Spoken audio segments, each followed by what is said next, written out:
है जाएगा मंगलसूत्र पहन ले बिया, नाक में के कान में के सब कुछ पहन ले बिया, चूड़ी पहन ले बिया, अंगूठी पहन ले बिया, पायल बिछिया उछिया सब कुछ लोग होता सब कुछ पहन ले बिया। तो गहना तो पहन ही बिया।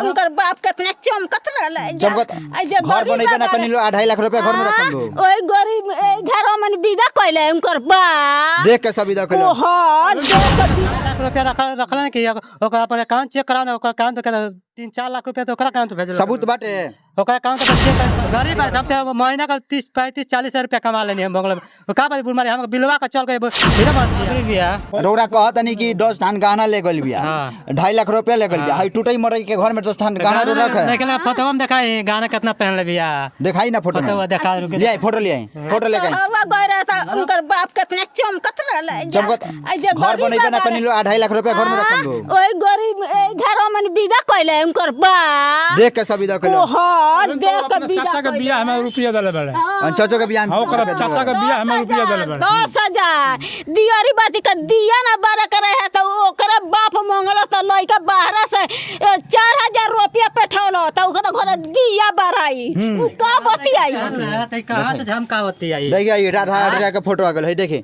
फोटो में देखिए है जाएगा मंगलसूत्र पहन ले बिया, नाक में के कान में के सब कुछ पहन ले बिया, चूड़ी पहन ले बिया, अंगूठी पहन ले बिया, पायल बिछिया उछिया सब कुछ लोग होता सब कुछ पहन ले बिया। तो गहना तो पहन ही बिया जी, तब कहां से गहना तो पहन ही बिया। ये फोटो ये राधा का फोटो देखिए ई फोटो राउट में राडू कहनु तब के करा और बेइज्जती करस। उ तो कहत है कि गरीब बालोग तो गरीब पर के रही। तो और बेइज्जती करस। ओका अमीर बिया कोची को बाप का मादा भीख मांग के सारा खाता से दिल्ली में अमीर बिया, हम तो कमा के 10 आदमी के 20 आदमी खर्चा चला। अब ओकर बापो माई के पैसा देला 20-25,000 बापो माई के पैसा देला। ओकर बापो माई के पैसा देगा, चोचो के 10 रुपया लागल रोगा के शादी में गई थी ना के हम खातिर 500 नहीं के भेज दिए, हम तो 10 रुपया भेजनी हम 10,000 भेजनी। ओकर बापो माई के पैसा देला बनी। बाप माई कहत है कि उ गरीब 1200 गरीब है, हम तो महीना का 30-35-40 रुपया कमा लेनी हम बंगला में। का बात बुढ़ हम बिलवा का चल के हीरा बनतिया।